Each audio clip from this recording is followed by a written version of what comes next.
you know who the person was that uncovered one of the primary Druid heroes? Woody Allen? Well, good answer. Woody Allen. Someone with the same surname as me. Warren Dickhead? No, that's the same Christian name as me. No, it's Bill Buckland. And there were rumours... Bill Buckley?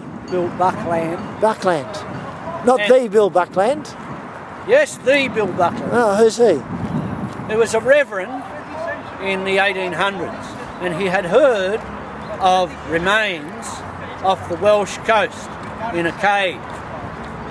Now, he went down there by a rope and dug up the remains. Now, these remains contained a skeleton of a human and a mammoth. The warrior that had killed him was mistaken by Buckland for a Roman prostitute. But easy upon mistake examination, to make. Mr. Speaker, that's an easy mistake to make, as all know. We do. How many of us have seen the skeleton of a Roman prostitute? You have? Where? In the backyard? Oh, good God. Did the Romans get to Glebe? Anyway, let us proceed. That when they examined the skeleton, they found that the other skeleton was a mammoth. That there in the Wales was a gigantic fight between a Welsh hero of the Druids and a mammoth. And it may have been the last mammoth that was standing.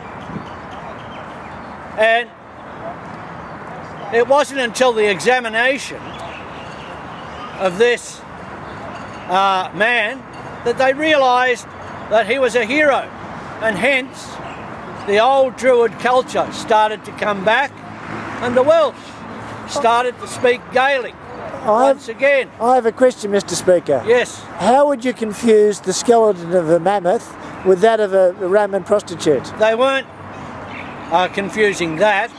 They were confusing the skeleton of a male Druid hero and that of a Roman prostitute. How does the skeleton of a Roman prostitute differ from all other human beings, Mr. Speaker?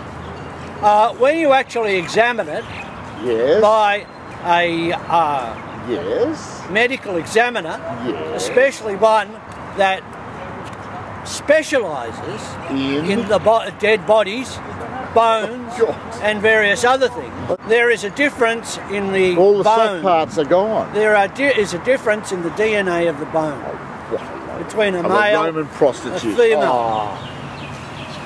It's obviously that your expertise only extends to chemistry.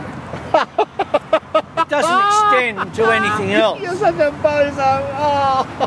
You ought to talk. You didn't even know the direction that the weather in Australia came from. Back to how you can tell a skeleton is that of a Roman prostitute. By the width of the hips. Hey? Men don't give birth. If that just means it's a woman. That's right. Yeah, but how do you go from woman to prostitute? By the extrapolation of Bill Buckland, who didn't know anything about the difference between male and female skeleton. Would you tell us and the fact how you can tell that skeleton was that of a Roman prostitute? Well, as I said, when Bill Buckland went down into that cave, he had a look around the top, and there was a Roman fort there. Now, there are a lot of what they call camp followers, and it doesn't mean camp in the way that you understand it. It means the Roman camp. Mr. Speaker, if he made that mistake, is it possible he mistook the skeleton of a mammoth for one of a domestic cat? No, the bones are far too big. So there's a skeleton of a woman there. There was a skeleton. Okay, skeleton. Tell me how they knew it was Roman and how they knew it was a prostitute. Because there was a Roman fort. Yes, but that doesn't prove it. No, it doesn't prove it. Well, so what's the proof? The proof was when it went to the anthropologists. Yes.